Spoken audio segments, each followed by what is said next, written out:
Molecular basis of inheritance का last topic human genome project यानी HGP। पिछले lecture में हम खत्म कर दिए थे क्या, DNA फिंगरप्रिंट। भरोसा है कि अच्छे से तुम लोग पढ़े होंगे, ठीक है। अब देखो नेक्स्ट टॉपिक जो स्टार्ट करने जा रहे हैं क्या है, ह्यूमन जीनोम प्रोजेक्ट HGP।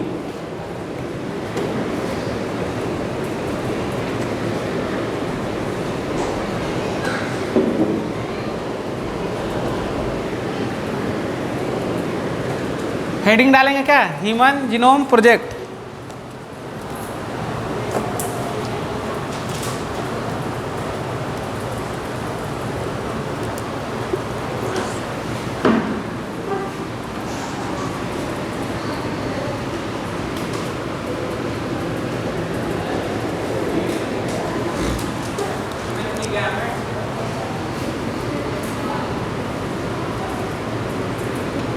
लिख लो हिंदी में अच्छा से इसका, ठीक है ना। उसके बाद फिर हम समझाएंगे बहुत अच्छे से।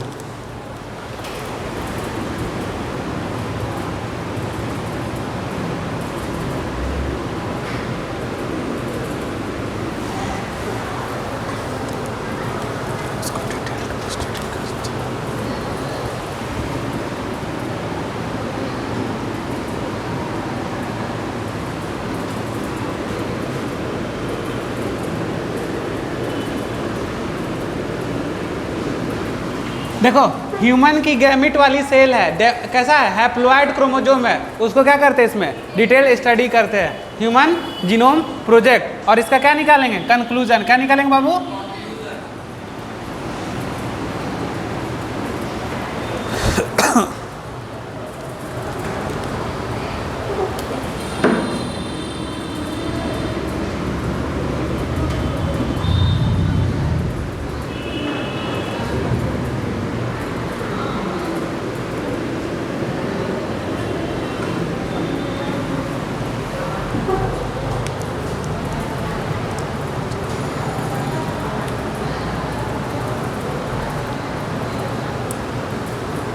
अच्छा बताओ इस पे कौन बेस लगा रहता है बाबू, नाइट्रोजन बेस। कौन लगा रहता है, नाइट्रोजन बेस। अच्छा जो भी लिखते हैं, चलो देखो AGC हम लिख दिए, ठीक है ना। अरे हम सब मान के चले हैं। देखो सीक्वेंसिंग क्या है, तो नाइट्रोजन बेस किस तरह से सीक्वेंस में लगा हुआ है उसी को क्या बोलते हैं, सीक्वेंसिंग। तो DNA पे कौन बेस लगा हुआ है, N बेस। और N बेस कौन होता है बाबू, प्यूरिन और पैरामिडिन। और कौन कौन रहा है प्यूरिन में, एडेनिन, ग्वानिन और पैरामिडिन में। तो उसी का DNA पे कैसे तरह से सीक्वेंस लगा हुआ है, इसी को क्या बोलते हैं, सीक्वेंसिंग। क्या बोलते हैं, सीक्वेंसिंग। लिख लो इसको।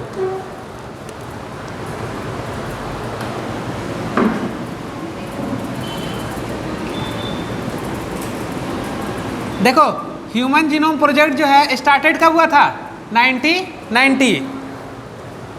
कंप्लीट हुआ कब, 2003 में। हाँ 2003। तो कितने ईयर का प्रोजेक्ट हो गया बाबू, दोनों को मिला देंगे तो 13 ईयर। कितना हो गया,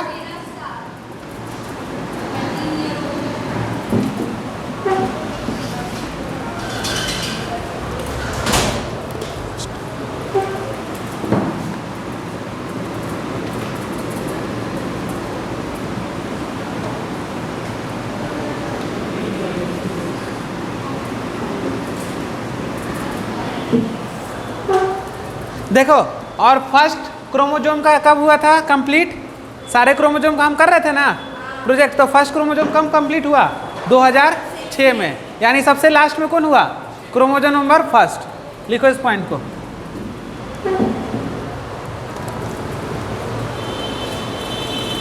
इतना पॉइंट लिखो, फिर मिटा के हम लिखाएंगे।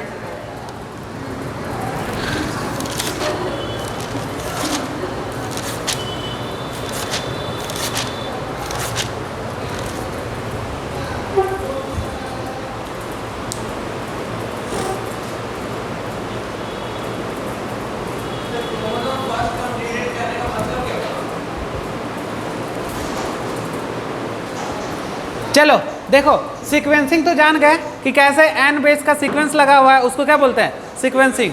अब देखो स्टार्टेड कब हुआ था, HGP।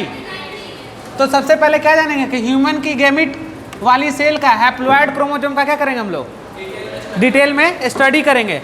अब देखो स्टार्टेड कब कर दिए ह्यूमन जीनोम 90 में, कंप्लीट कब हो गया, तो कितना साल का प्रोजेक्ट चला।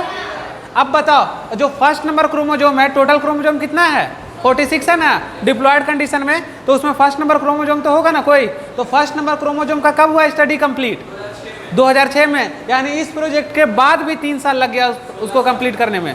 समझ गए बात को। तो ये इंपॉर्टेंट नोट है कि क्रोमोजोम का स्टडी कब कंप्लीट हुआ था, तो 2006 कब, मई में, इसको मत भूलना। देखो यहाँ पे नीट में क्वेश्चन डाल देगा, जून डाल देगा और गलती करा देगा, ठीक है। अब देखो कैसे होता है, इसको मिटा दें।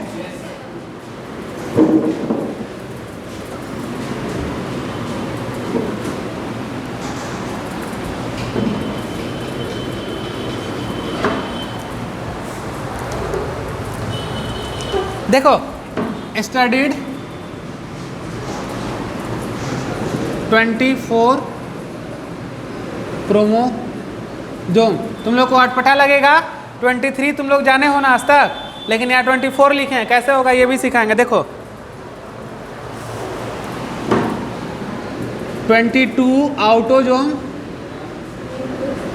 प्लस लिखो 2 सेक्स क्रोमोजोम, कितना क्रोमोजोम 2 सेक्स क्रोमोजोम।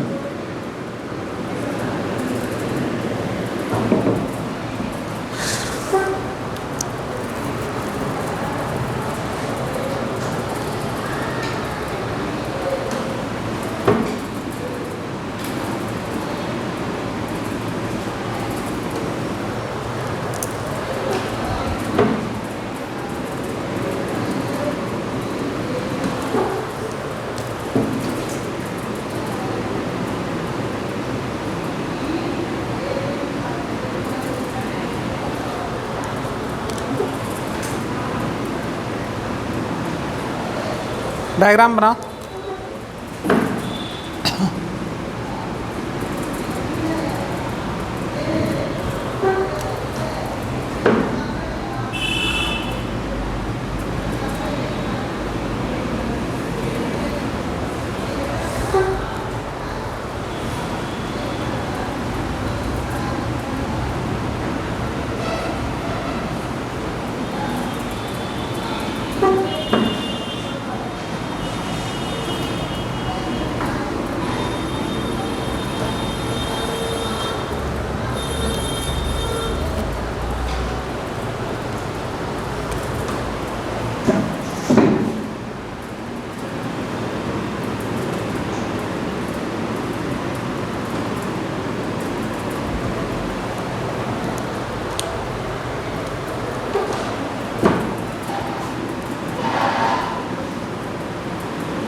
क्या बोली,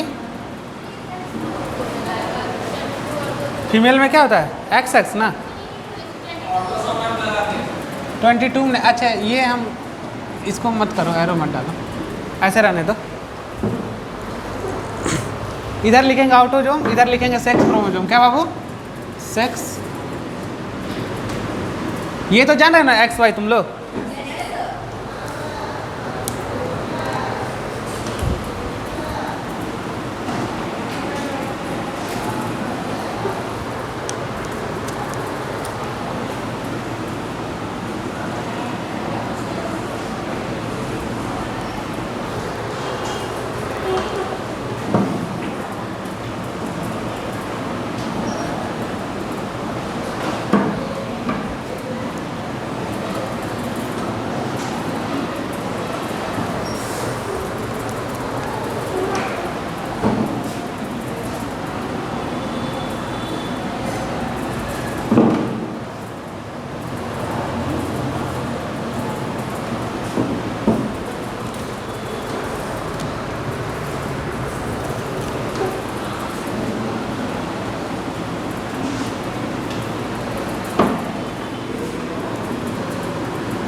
हो गया तो बताना।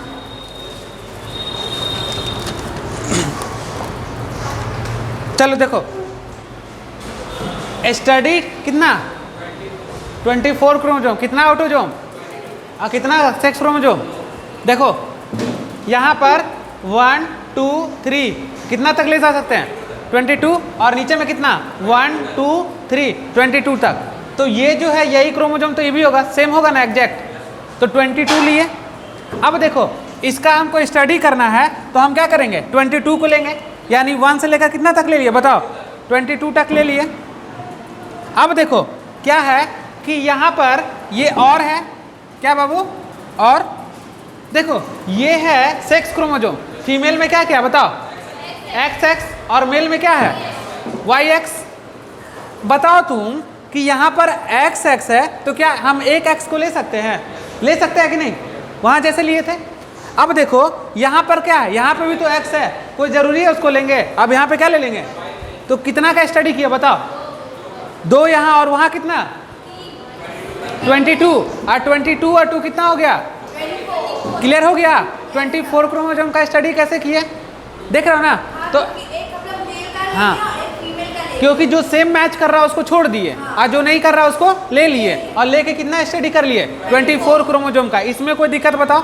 तो अब तुमसे पूछेगा कि SGP में कितने क्रोमोसोम का स्टडी करते हैं हम लोग, एकदम इंपॉर्टेंट क्वेश्चन, लिख लो वहाँ पे, स्टार लगा लो। कितना क्रोमोसोम बाबू 24 क्रोमोसोम।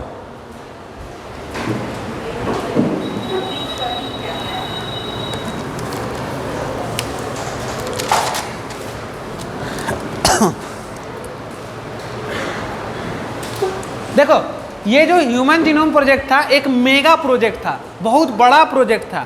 तो समझो कितना मेहनत लगा होगा, कितना पैसा खर्चा हुआ होगा, क्योंकि कैसा मतलब प्रोजेक्ट था बहुत। और कितना साल ये प्रोजेक्ट चला 13 साल प्रोजेक्ट चला। और क्या कर रहा है क्रोमोसोम का स्टडी कर रहा है। इसमें कितने क्रोमोसोम का स्टडी कर लिए 24, 22 कौन ऑटोसोम और 2 कौन सेक्स क्रोमोसोम, ठीक है ना।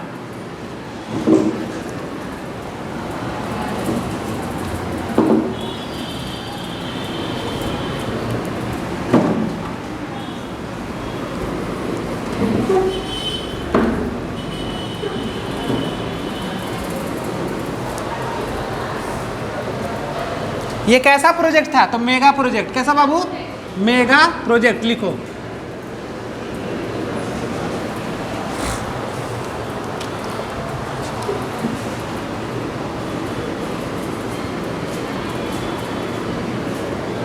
इन ह्यूमन जीनोम कितना बेस पेयर बाबू बताओ 3 × 10⁹ बेस पेयर। हैप्लॉइड है कि डिप्लॉइड कैसे है, हैप्लॉइड है।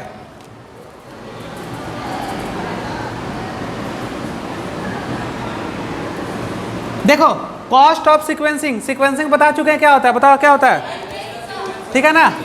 सीक्वेंसिंग पर बेस पेयर, बेस पेयर को नाइट्रोजन बेस पेयर। तो देखो लिख रहा कॉस्ट ऑफ सीक्वेंसिंग पर बेस पेयर, और कितना बेस पेयर 3 × 10⁹ बेस पेयर। तो जानते हो कितना लग गया $3। कितना $3। इतना खर्चा हुआ क्या करने में बताओ, इसका बेस पेयर का सीक्वेंसिंग करने में। तो सोचो कितना बड़ा प्रोजेक्ट था ये।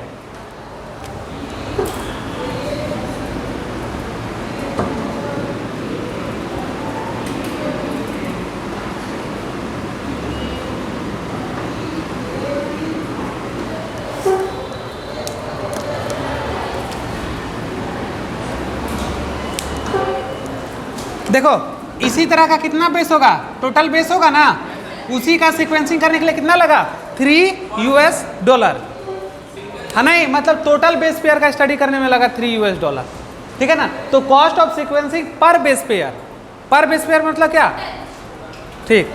चलो अब हमको बताओ, इसको मल्टीप्लाई कर दो, कितना 3 × 10⁻, कितना है बताओ तो जरा सा 9 बेस पेयर, और इसको मल्टीप्लाई कर देंगे हम कितना से $3 से, कितना हो जाएगा तो बताओ 9 × 10⁹ कितना पैसा लग गया बताओ। अब तुम लोग देख रहे हो, हाँ देखो इतना खर्चा हुआ टोटल।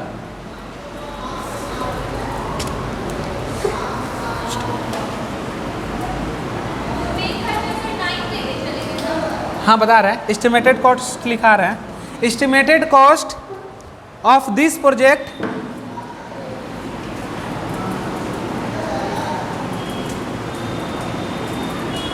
would be approximately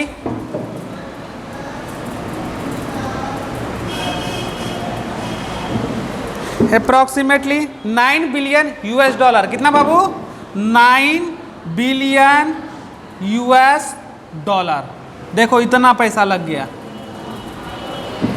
कितना? 9 बिलियन US। आ रहा समझ में कॉन्सेप्ट ना? मिटा दे अब इसको, लिख लिए ना?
इसका मतलब हमको कोई समझाएगा? हाँ लिखो, पहले लिखो।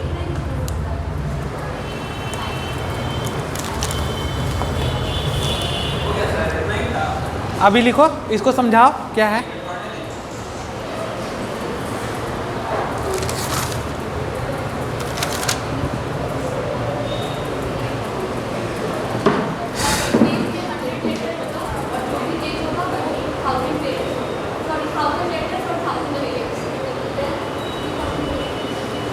ये एनसीईआरटी का एकदम डिट्टो लाइन लिखे हैं हम।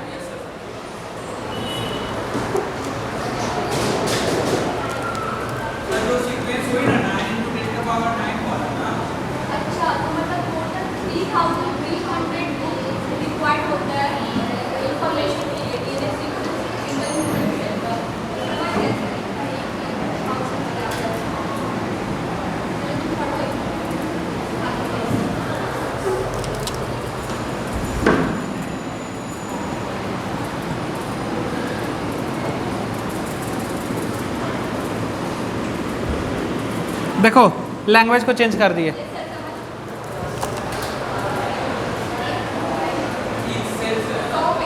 हाँ चलो देखो सुनो, इफ द ऑब्टेन्ड सीक्वेंस, जो हम डीएनए पे सीक्वेंस कौन एन बेस का सीक्वेंस को were to be stored in a type form a book, अब जो सीक्वेंस का स्टडी किए उसको हमको क्या करना है, बुक पे टाइप करना है। And if each page of the book content 100 कितना, एक बुक में कितना 1000 लेटर, ठीक है ना। अब देखो एंड ईच बुक कंटेंट कितना 1000 पेजेस, देन कितना book 3300 such book would be required to store the information of DNA sequence from a. सोच लो सिंगल ह्यूमन सेल का डीएनए को करने के लिए कितना बुक का जरूरत पड़ा, बताओ इतना बुक का जरूरत पड़ेगा हमको, बताओ कितना कॉस्टली पड़ जाएगा। तो हम इसको बुक में स्टोर कर सकते हैं। तो देखो एक बुक कितना पेज, एक पेज में कितना लेटर, टोटल बुक कितना। अब देखो अब तुम लोग निकालो बुक एनसीईआरटी, देखो जरा सा इतना, समझे पॉइंट। अच्छा बताओ, अब देखो ये बुक में तो स्टोर कर देंगे, लेकिन इसमें से बोलेंगे कि हमारे इंसुलिन जीन को खोज के दिखाओ, क्या खोज पाओगी जल्दी से, नहीं ना खोज पाओगी, कभी पॉसिबिलिटी है, नहीं खोज पाएंगे, क्योंकि इतने जगह में कहाँ से खोजोगे तुम कि कहाँ जीन है इंसुलिन का। आ गया, मिला, एकदम सेम लैंग्वेज होगा, देखो तुम लोग, है ना। देखो तो आ गया इतना बात। अब देखो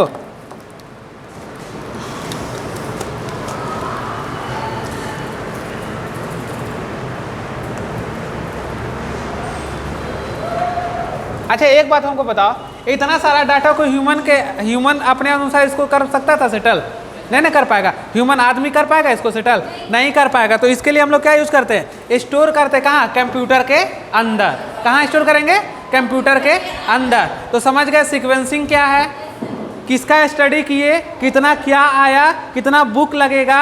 अगर हमको इस बुक में से बोल दे कि इंसुलिन का जीन खोज के बताओ कहाँ पे है, तो कभी खोज पाओगे, इतना बुक में से नहीं खोज पाओगे। तो हम लोग को इसको क्या करना पड़ेगा, ह्यूमन से ये पॉसिबल नहीं है, तो हम इसको कहाँ स्टोर कर देंगे, कंप्यूटर के अंदर कर देंगे स्टोर। कहाँ करेंगे, कंप्यूटर के अंदर। लिख लिए, मिटा दे।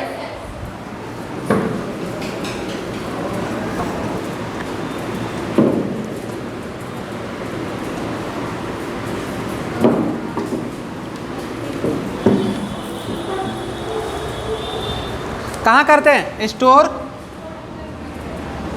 इन कंप्यूटर। कहाँ,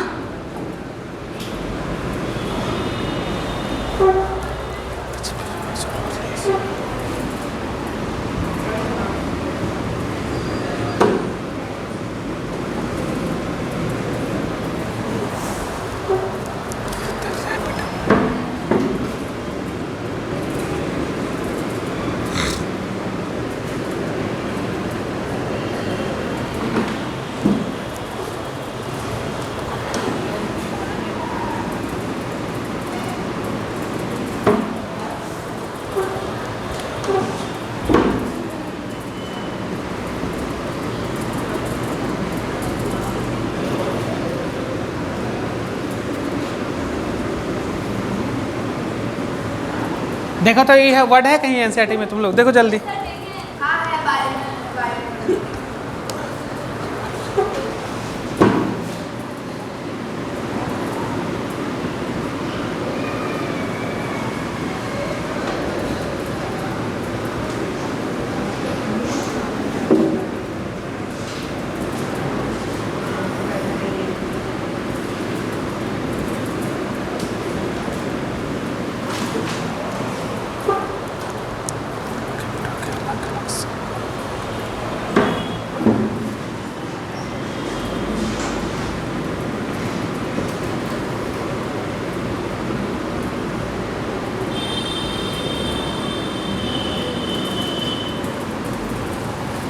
सॉफ्टवेयर सही लिखे हैं, देखो जरा सा गलती लिखे हैं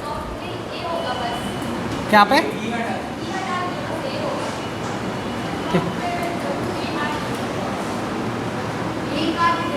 W।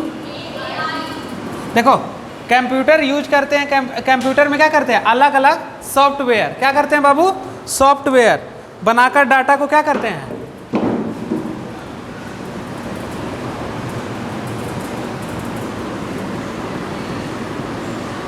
देखो हाँ अलग अलग बहुत सारा। देखो देखो देखने में लग रहा है छोटा वर्ड बायो इन्फॉर्मेटिक, लेकिन देखो मीनिंग क्या है, इसको समझ लो अच्छे से।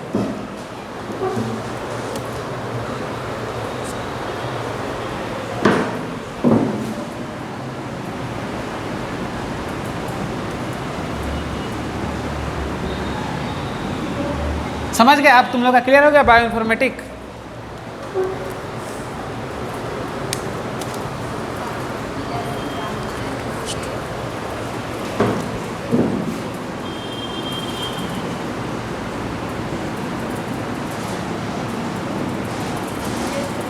आप बोलेंगे कि इंसुलिन का जीन खोज के दिखाओ, तो खोज लोगे ना, तुरंत सर्च कर लेंगे कंप्यूटर में, सर्च से आ जाएगा।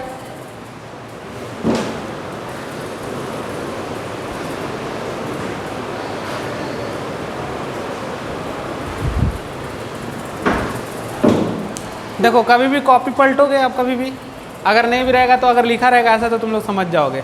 देखो इसको अच्छे से देखना। अब चलो आगे लिखे, हो गया ना इतना? लिखो नेक्स्ट पॉइंट।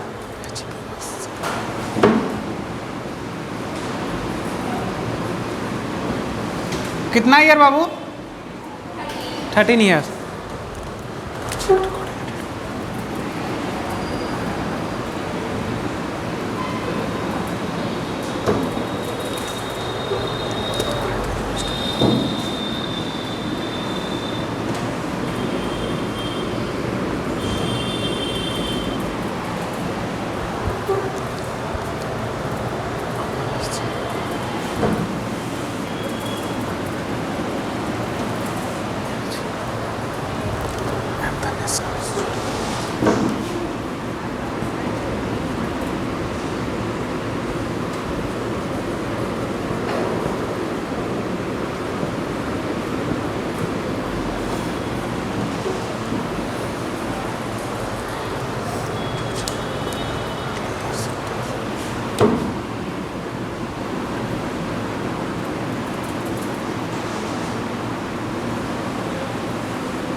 लिख लो, समझा देंगे एक बार में।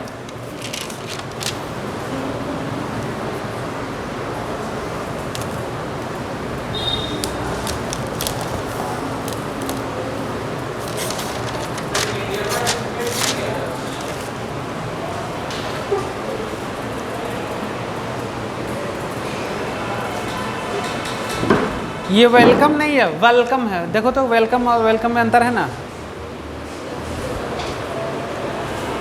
समझा इसको? चलो देखो, स्टोर्ड इन कहाँ करेंगे, क्योंकि ये बुक में तो पॉसिबल नहीं था, तो कहाँ कर दिए? कंप्यूटर में। अब देखो, HGP was closely associated with rapid development of a new area of biology called bio informatic. तो हम लोग किसका यूज कर रहे थे?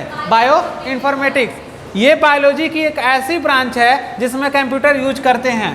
किसमें? बायो इन्फॉर्मेटिक में। और कंप्यूटर में अलग अलग तरह का सॉफ्टवेयर बनाकर डाटा को स्टोर करते हैं और उस डाटा को एनालाइज करते हैं। देन कंप्यूटर में सर्च कर हम किसी भी चीज़ को इजी कर सकते हैं। अब क्या उस इंसुलिन जो उनको खोजना आसान होगा कि नहीं होगा? सर्च करेंगे और क्या हो जाएगा? आ जाएगा आसानी से। अब देखो, the SGP was a 13 year project. कितना? कोऑर्डिनेटेड बाय द कौन, यूएस डिपार्टमेंट, यूनाइटेड स्टेट का department of energy and the national industry of क्या, इंस्टीट्यूट ऑफ हेल्थ, ये कोऑर्डिनेट किया था दोनों जब इस प्रोजेक्ट को स्टार्ट किया गया था। अब देखो during the early year of SGP जब Wellcome Trust UK become a major partner, शुरू में कौन था, तो बहुत सारा पैसा खर्च हो रहा था, तो खर्च होने के कारण नहीं हो रहा था, तो किसको किसको ऐड किया, तो एडिशनल कंट्रीब्यूशन, देख रहे हो कंट्रीब्यूशन, शुरू में क्या हुआ, इतना ज़्यादा बड़ा प्रोजेक्ट था कि बहुत सारा पैसा खर्च हो रहा था, तो उसको कंट्रीब्यूशन करने के लिए कौन आया, तो एडिशनल कंट्रीब्यूशन केम फ्रॉम कौन, जापान किया, फ्रांस किया, जर्मनी किया, चाइना और अदर किया। समझ गए बात को, क्योंकि कैसा प्रोजेक्ट था, हाँ इंडिया नहीं था। दिस इज द क्या, मेगा प्रोजेक्ट, क्या है, mega project, human genome project. देख लिए एक जीनोम को सीक्वेंस करने में कितना बुक खर्चा हो रहा था, 3300। क्लियर हो गया यहाँ तक।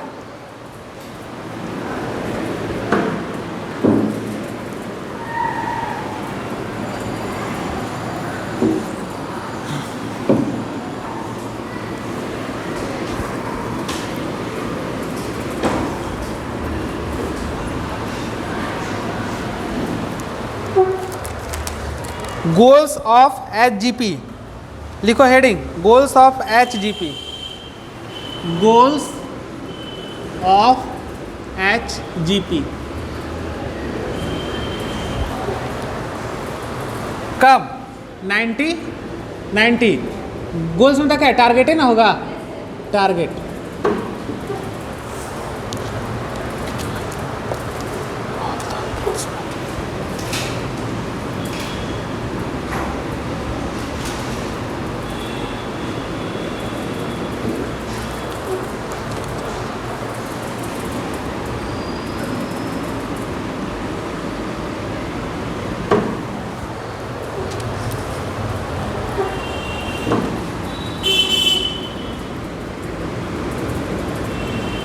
बीस हजार से कितना, 25,000 जीन इन क्या, ह्यूमन डीएनए।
हाँ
हो गया। देखो बाबू क्या है गोल्स ऑफ एसजीपी, यानी इसका टारगेट क्या था। तो पहला आइडेंटिफाई ऑल अप्रोक्सीमेटली कितना 20,000 से लेकर 25,000 gene in human DNA identify करना था पहला गोल इसका। Determine the sequence of the 3 billion chemical base pair क्या that make of the human. समझ गए बात को। अब देखो स्टोर दिस इंफॉर्मेशन इन कहाँ डाटाबेस में इंफॉर्मेशन को स्टोर करके रखना। अब देखो improve tools for data analysis, जो क्या था टूल्स था उसका डाटा एनालिसिस करेंगे और उसको इम्प्रूव करेंगे।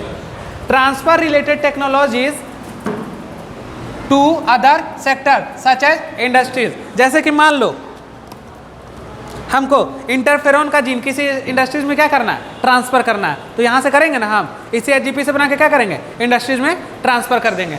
अब देखो address the ethical legal social issue, very very important, ठीक है ना। बुक में भी दिया हुआ तुम लोग का, this is called ELSI, ELSI ELSI, ethicals legal social issue. NCERT में भी यही लिखा हुआ है, देखो खोल के जल्दी इल्सी। देखो और ये जो ह्यूमन जीनोम प्रोजेक्ट था किसके अंदर दायरे में रह के काम कर रहा था, सुनो इथिकल नैतिक, किसी को नुकसान ना हो, और देखो दूसरा क्या लीगल कानून के दायरे में रह के ये काम करेंगे। देन क्या सोशल इशू ह्यूमन का इसमें फायदा हो। इल्सी दैट में arises from the project, project का यही था। इल्सी मिला तुम लोग को, आ गया ना। देखो इसको स्टार लगा लेना। देखो वहाँ लिख भी दिया होगा इथिकल लीगल सोशल इशू, इसका मतलब समझ लो क्या है।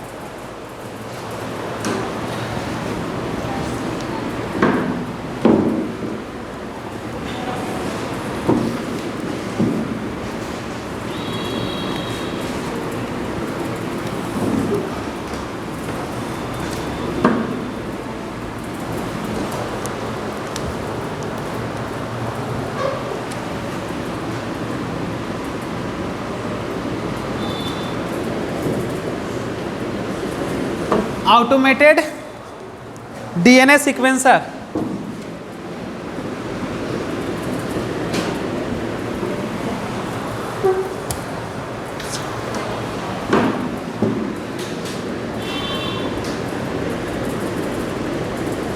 किसके प्रिंसिपल पे सेंगर साइंटिस्ट जो थे पहले पढ़ा है ना सेंगर।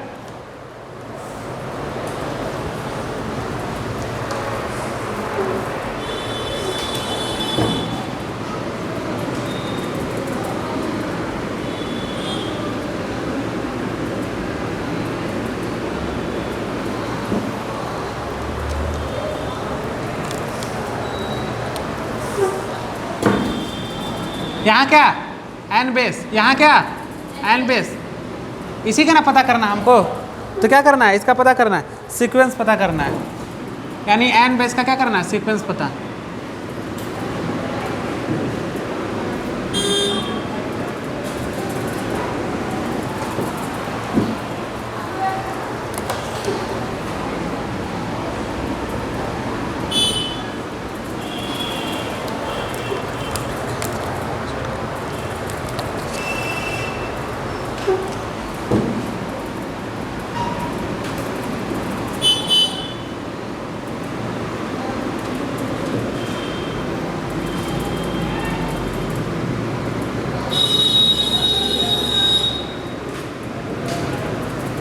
देखो सेंगर साहब क्या कहते हैं, प्रोटीन के अंदर क्या है, एमिनो एसिड अरेंज कैसे है इसके बारे में बताए थे। इसी प्रिंसिपल पे कौन काम कर रहा है, ऑटोमेटेड डीएनए सीक्वेंसर।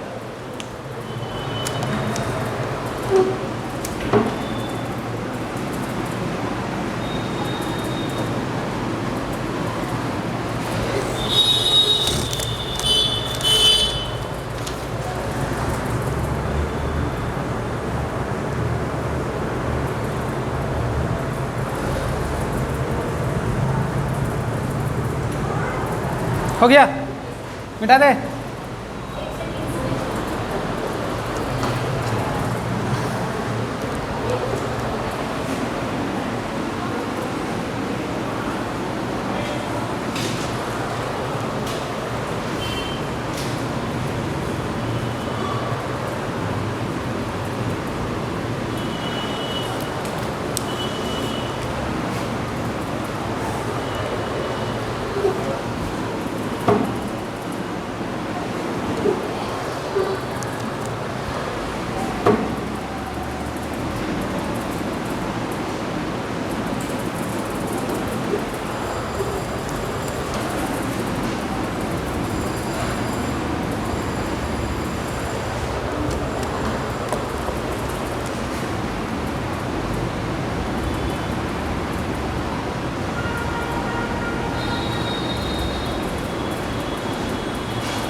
देखो हम देखो एक बना है, इसी को क्या कर देंगे इधर रिपीट, क्या कर देंगे बाबू, रिपीट।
हो गया,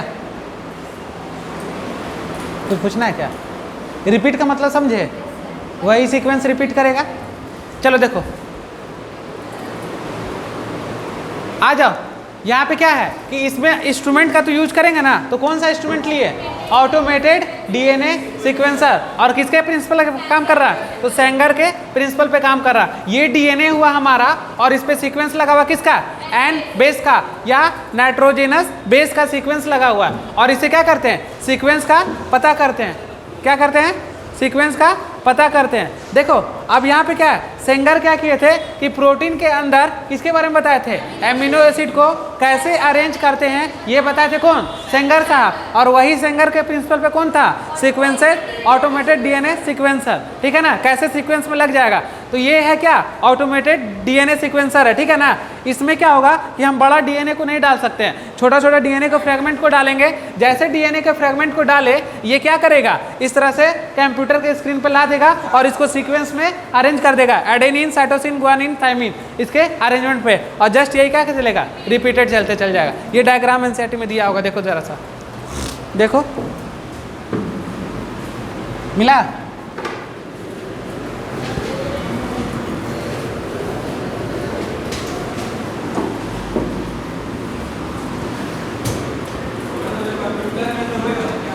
हाँ हाँ कंप्यूटर वाला है, हाँ देख रहे हो ना, सीक्वेंस लग गया ना।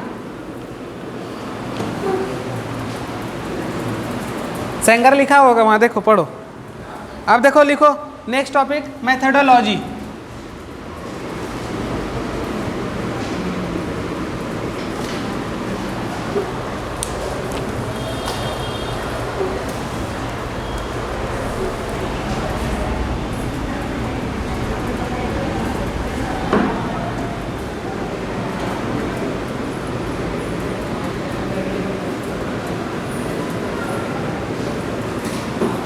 क्या है? ETS। ETS का full form express sequence tag.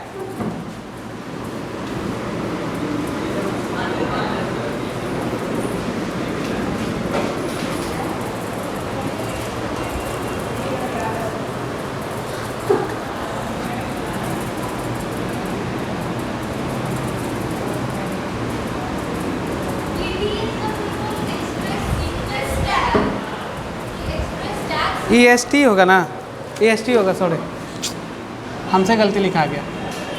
अब ठीक है ना।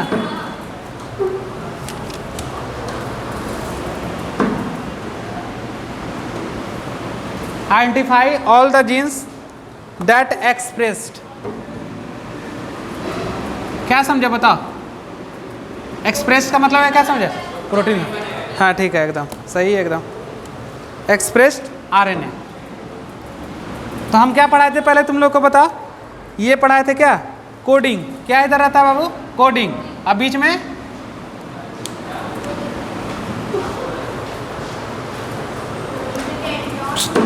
अच्छा बताओ इसको, ये नॉन कोडिंग और ये क्या बताओ?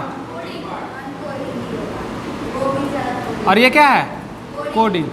कौन स्टैंड बनाएगा? कोडिंग बनाएगा। ये क्या बना लिया बताओ? mRNA। इसे क्या बनाएगा? प्रोटीन। सीक्वेंस ए नोटेशन। हाँ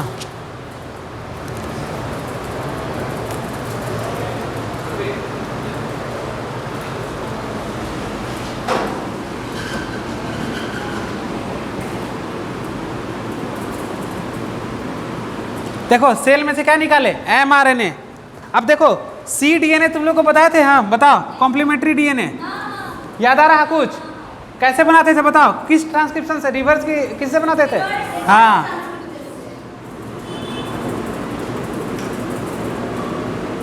देख लो, ये टॉपिक ऐसा है कि सब जगह सबको रिलेट कर देगा, ठीक है ना।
हाँ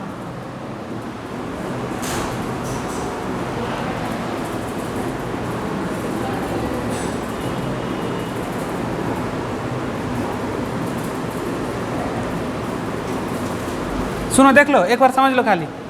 अच्छा पहले लिख लो।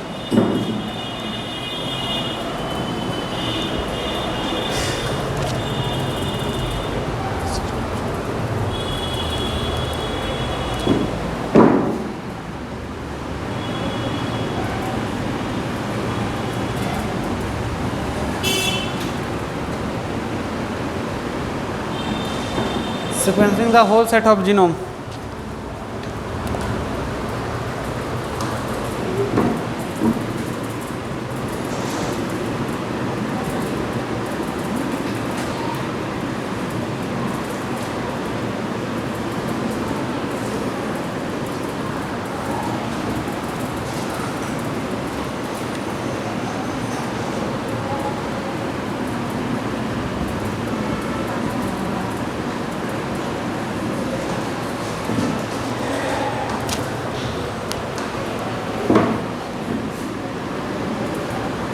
चलो हो गया।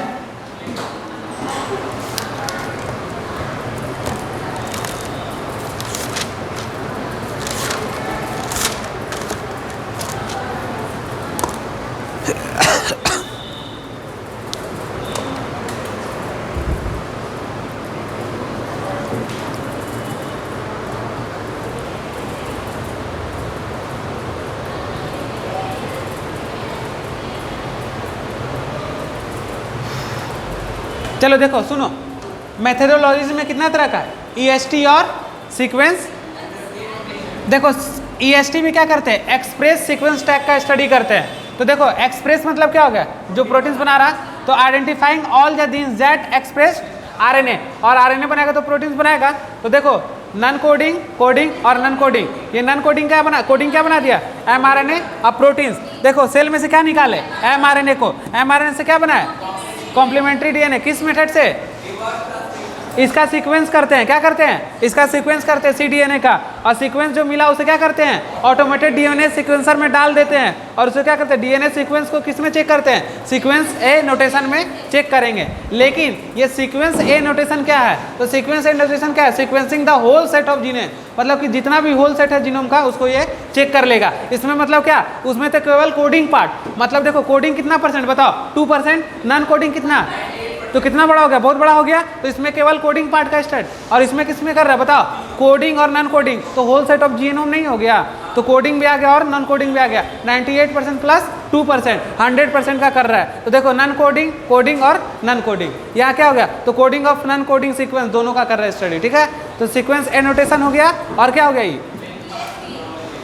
ईएसटी याद रहेगा। चलो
हाँ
सुनो देखो, इतना बड़ा डीएनए का स्ट्रैंड को तो एक बार में स्टडी कर नहीं पाएंगे, तो इसका पहले फ्रेगमेंट काट दिए। क्या कर दिए?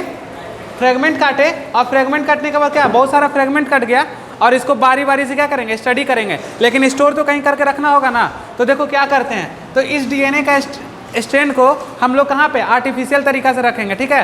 तो देखो हम एक वेक्टर लेते हैं, क्या नाम है इसका, बैक्टीरियल आर्टिफिशियल क्रोमोजोम। ये वेक्टर के रूप में काम करता है। किसके रूप में? देखो वेक्टर मतलब क्या है, पहुंचा सके। वेक्टर समझ रहे हो, गाड़ी जो मीडियम हो यहाँ से दूसरे जगह पहुंचा सके। सुनो, तो ये कैसा है, बीएसी है।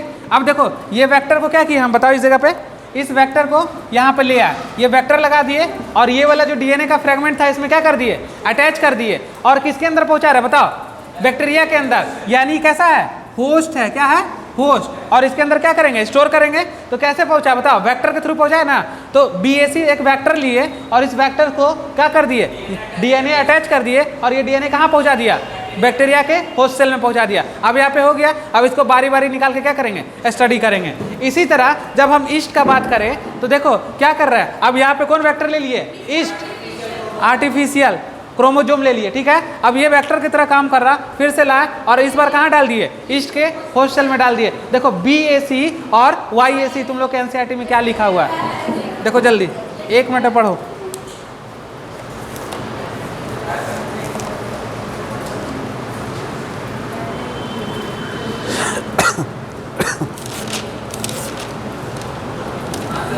मिल गया, समझ में आ गया।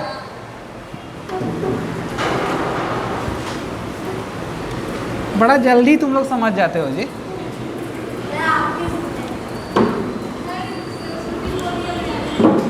क्या क्या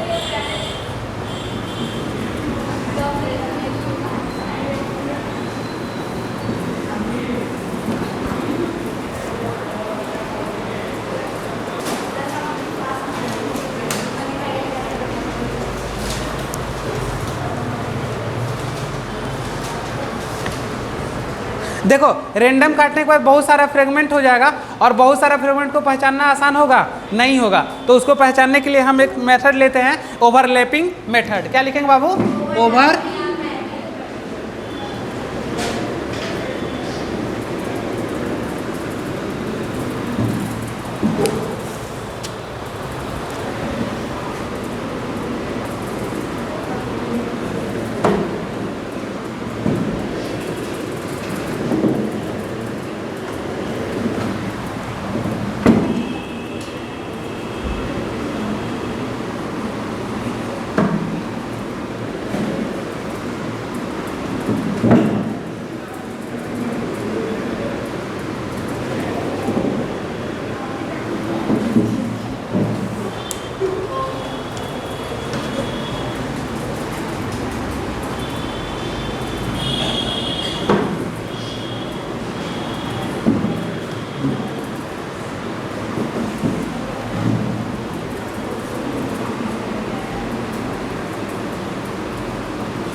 नहीं कोई दिक्कत नहीं है उससे।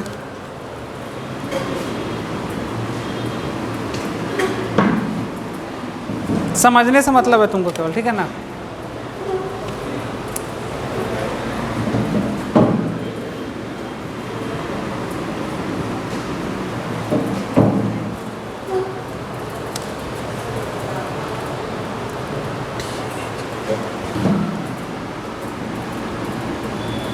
क्या है TAAG, लास्ट पोजीशन पे लिखना।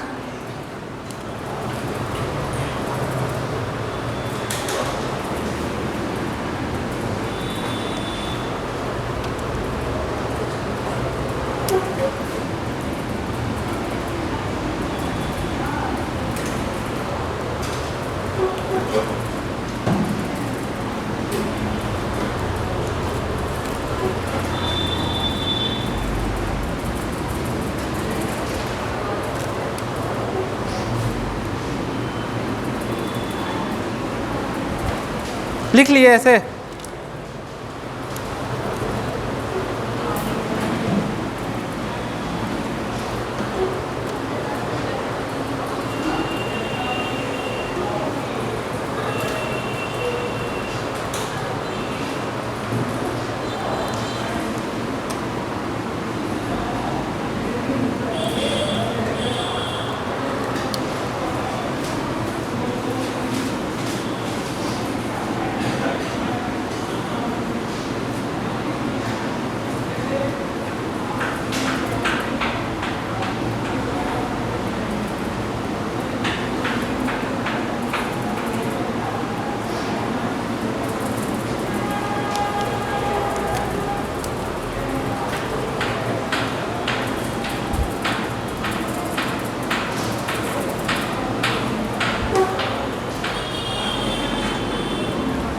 इस तरह बना लो, पहले समझा देंगे एक बार।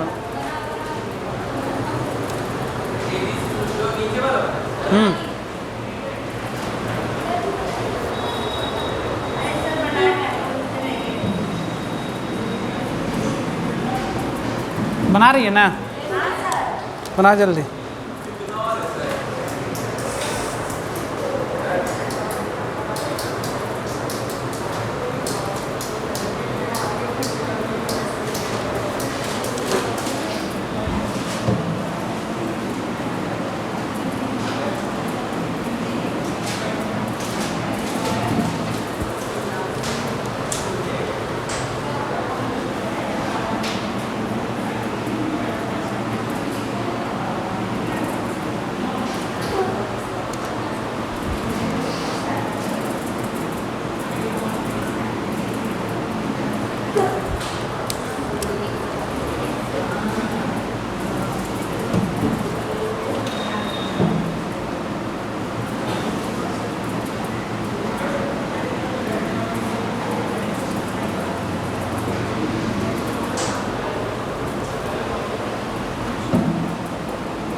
चलो यहाँ समझ जाते हैं, जल्दी देखो।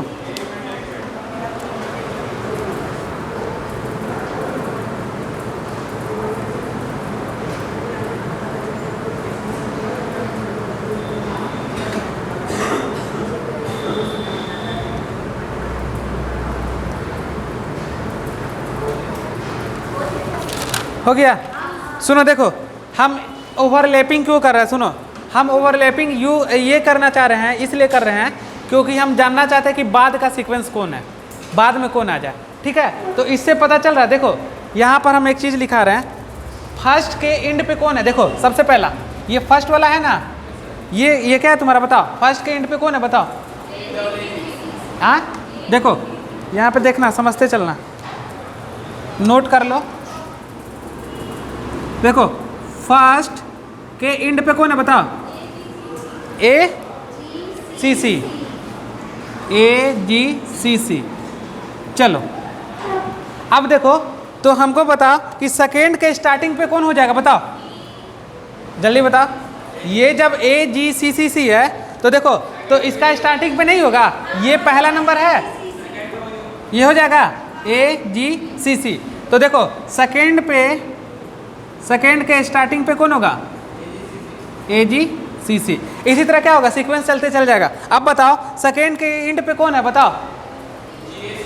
हाँ, जी ए सी टी। तो बताओ, तो थर्ड के फर्स्ट में कौन हो जाएगा? बस इसी तरह से सीक्वेंस हो जाएगा। समझ गए ना इससे? तो इसको याद रखना और इसी से बनाते चल जाना। देखो ये देखो, एक बड़ा डीएनए का सीक्वेंस लिया, काट दिए, काटने का फ्रेगमेंट पे टुकड़ा हो गया, ये पहला टुकड़ा, ये दूसरा, तीसरा, चौथा। समझो ये पहला है, कौन है? पहला। तो देखो फर्स्ट के इंड पे, यानी शुरू में है, इंड पे क्या लगा हुआ है? अब देखो, तो सेकेंड के स्टार्ट पे कौन स्टार्ट हो जाएगा, बताओ? ठीक है, तो सेकेंड के इंड पे कौन होगा? देखो यहाँ पे हमको बताओ, सेकेंड के इंड पे टी ए, हाँ यहाँ पे हो जाएगा। सेकेंड के इंड पे कौन है बताओ? T A. जो इसका इंड होगा, देखो जो इसका इंड होगा, अगला वाला का क्या होगा? स्टार्टिंग होगा। याद रखना क्या, जो जिसका इंड होगा उसके आगे जो स्टैंड आएगा उसका स्टार्टिंग होगा। बस इतना कॉन्सेप्ट याद रखना। क्या रखेंगे याद, बताओ? जो जिसका इंड उसका आगे वाला स्टार्टिंग।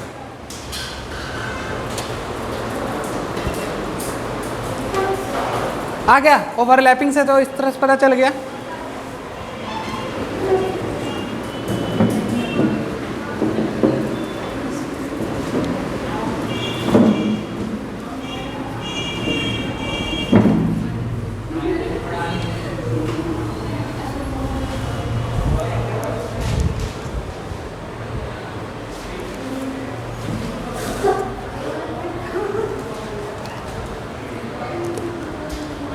देखो सुनो, बड़ा डीएनए को फ्लो चार्ट लिखा दे इसका, कि समझ गया?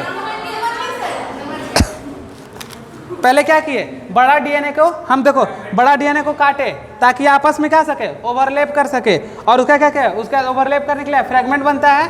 फ्रेगमेंट बनने के बाद कहता है, फ्रेगमेंट को क्या करते हैं हम लोग, वेक्टर के थ्रू डालते हैं ना, BAC YAC के थ्रू किसके ट्रांसफर कर देते हैं, फिर उसका स्टडी करते हैं। समझ में आ गया? आगे पढ़ेंगे हम लोग क्या, हाँ, features of HGP, last topic है इसका। हाँ, साइलेंट मतलब क्या होता है? यही तुम लोग इंग्लिश में पढ़ते हैं स्कूल में जी। हाँ, जल्दी बताओ तो क्या होता है, लिख लो एनसीईआरटी में। साइलेंट मतलब इम्पोर्टेंट होता है, सिनोनिम्स है उसका।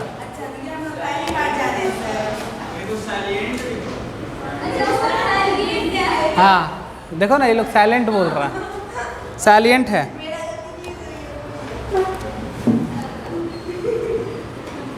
बताओ दिक्कत हो जाता होगा कि नहीं, जिसका इंग्लिश वीक रहता होगा तो। अब वो क्या समझता होगा इस साइलेंट को?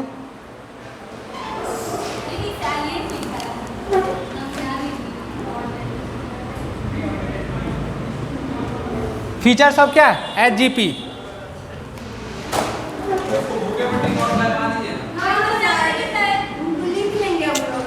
लिखो चुपचाप।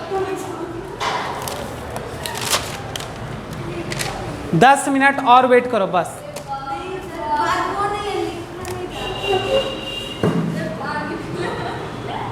मेरा, हमको भी तो देखो थोड़ा।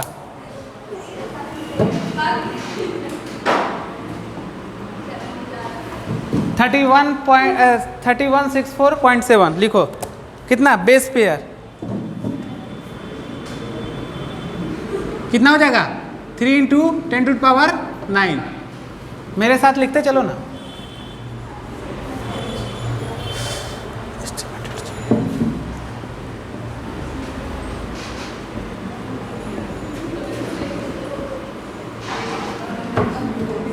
एस्टिमेटेड दिन 30,000। Most gene chromosome 1, 2960 fewest gene,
average gene content है ये एवीजी।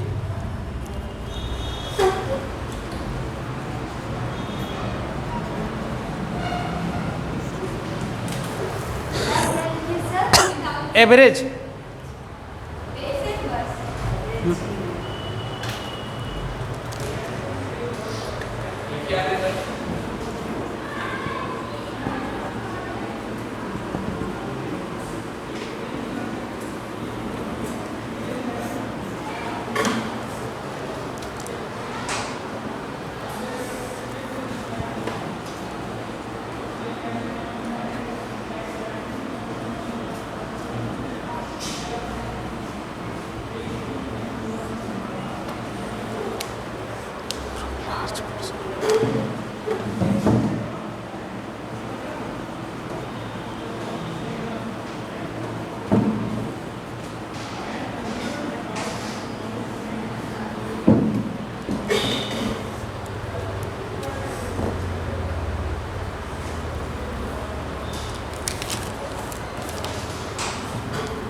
हो गया।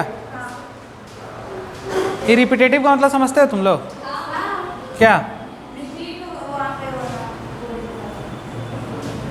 लिख लो इस पे।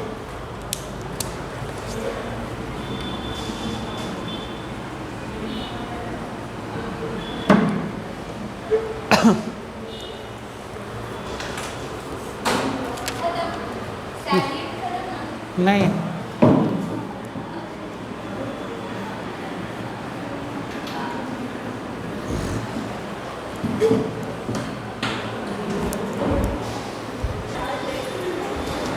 अच्छा चलो एक बार फिर से देख लेते हैं। देखो क्या ह्यूमन जीनोम कंटेंट कितना 3164.7 बेस पेयर 3 × 10⁻9। अब देखो एस्टिमेटेड जीन कितना, अब देखो मोस्ट जीन कितना 1 पे कितना रहता है, ठीक है। फ्यूएस्ट जीन क्रोमोसोम 239 कहाँ पे वाई पे। अब देखो लार्जेस्ट जीन कौन है डिस्ट्रोफिन। डिस्ट्रोफिन क्या करता है, डिस्ट्रोफिन प्रोटीन्स बनाता है और प्रोटीन्स किसमें हेल्प करता है, मसल्स का डेवलपमेंट में हेल्प करता है। एवरेज जीन कंटेंट कितना 3000 बेसेस।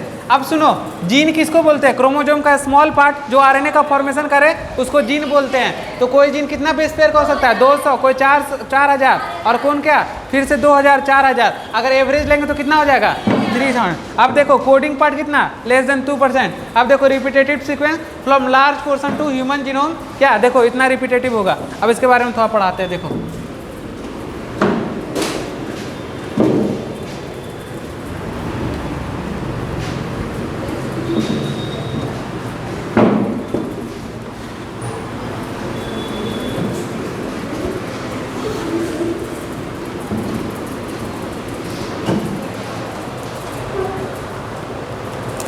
रिपीटेटिव सीक्वेंस के बारे में लिखो।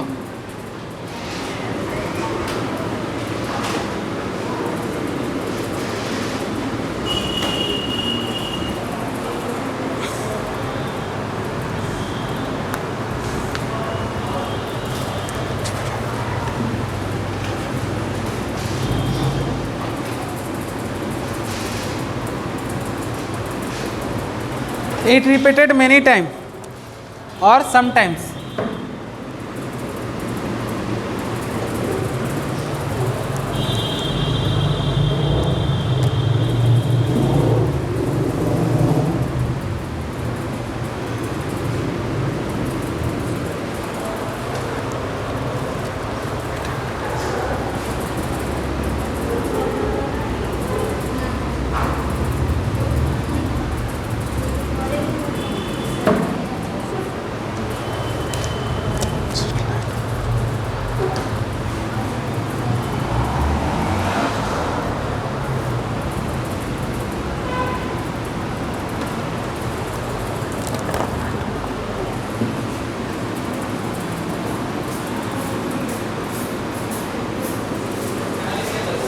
It set light on chromosome. समझा देंगे इसका मतलब, देखो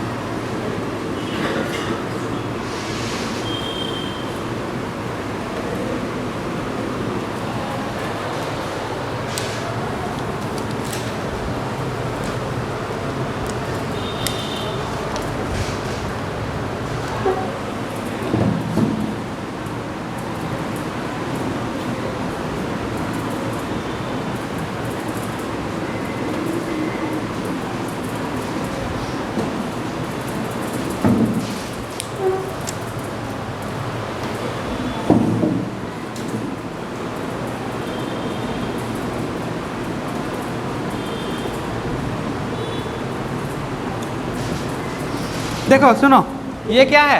अच्छा लिख लिए पहले।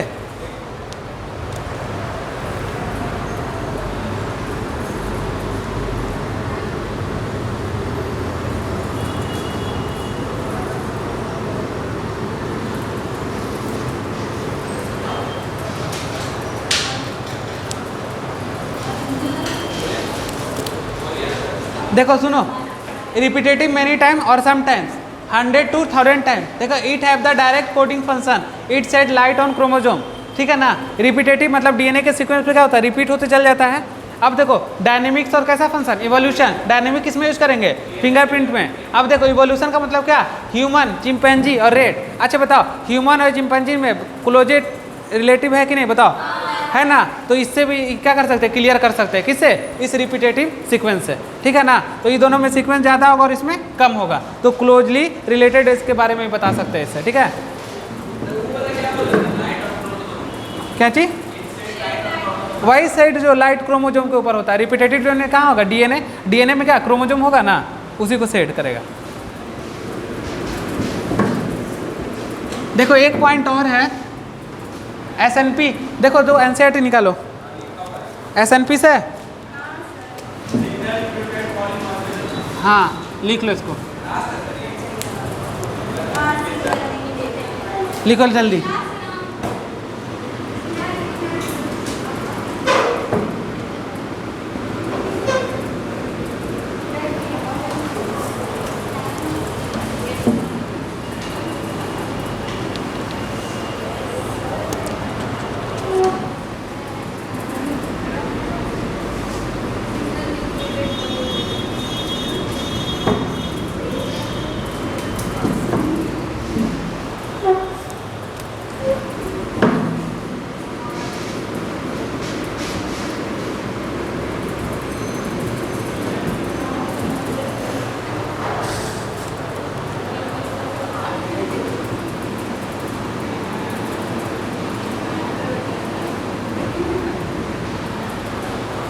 क्या क्या बोल रहे हो,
तुम लोग जो पेशेंस रखो थोड़ा सा।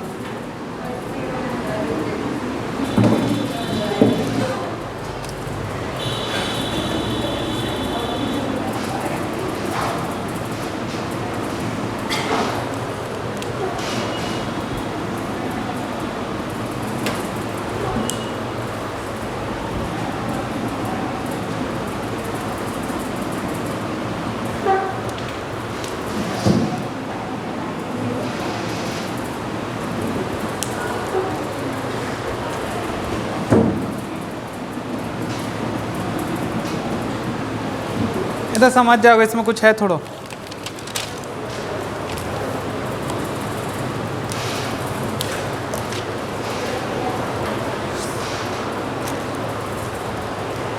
हो गया।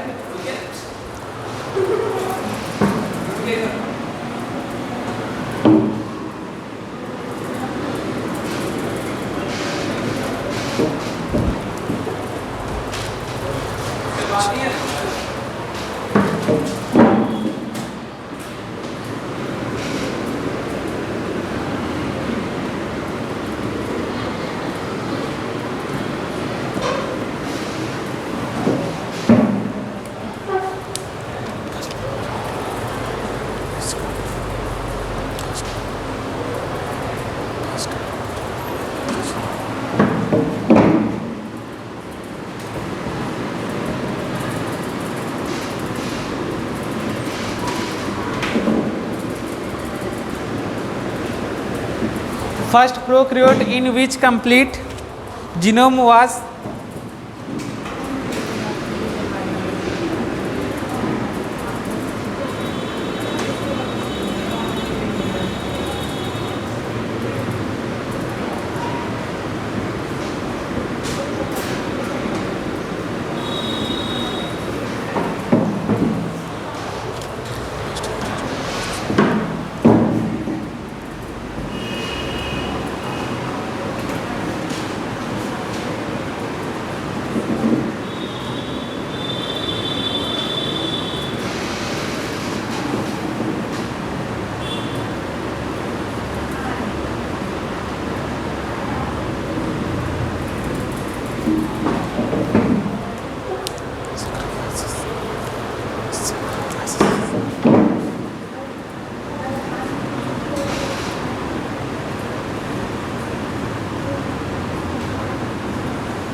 Saccharomyces cerevisiae।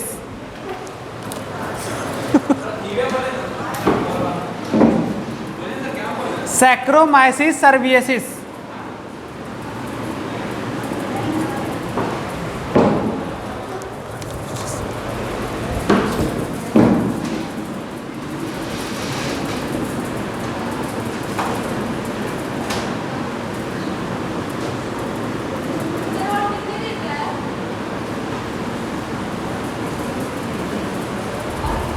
एक पॉइंट बस, ला खत्म।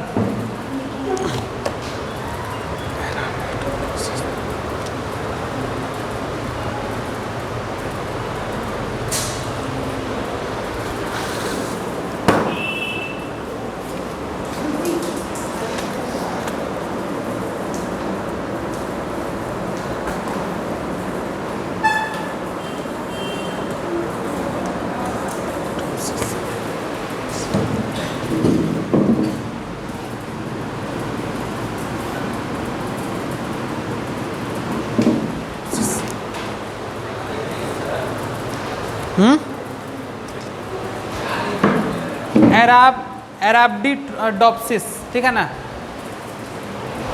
एराबिडोप्सिस, ठीक है ना। थैलियन,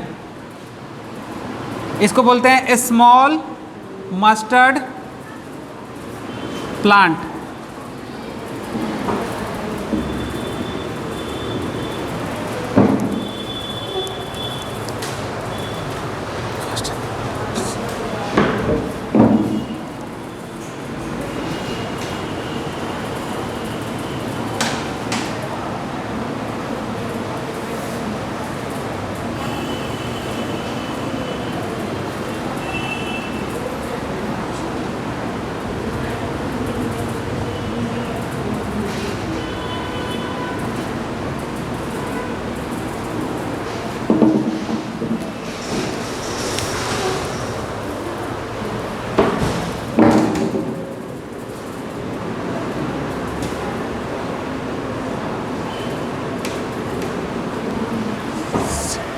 सिनोरैबिडिटिस इलिंगेंस, इलिंगेंस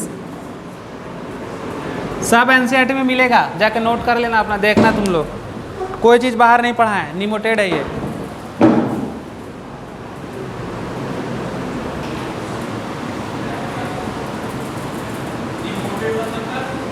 पैथोजन होता है।